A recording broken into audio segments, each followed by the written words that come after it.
एक सौदागर राजा के महल में 2 गाय को लेकर आया।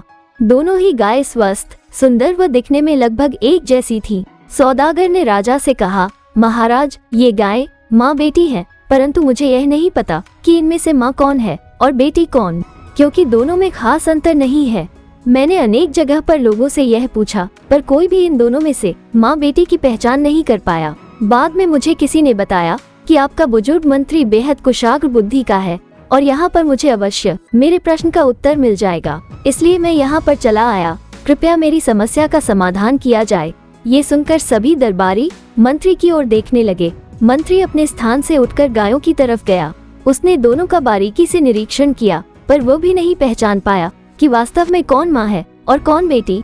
अब मंत्री बड़ी दुविधा में फंस गया। उसने सौदागर से 1 दिन की मोहलत मांगी। घर आने पर वो बेहद परेशान रहा। उसकी पत्नी इस बात को समझ गई। उसने जब मंत्री से परेशानी का कारण पूछा तो उसने सौदागर की बात बता दी। ये सुनकर पत्नी बोली, अरे बस इतनी सी बात है, ये तो मैं भी बता सकती हूँ। अगले दिन मंत्री अपनी पत्नी को वहाँ ले गया जहाँ दोनों गाय बंधी थी।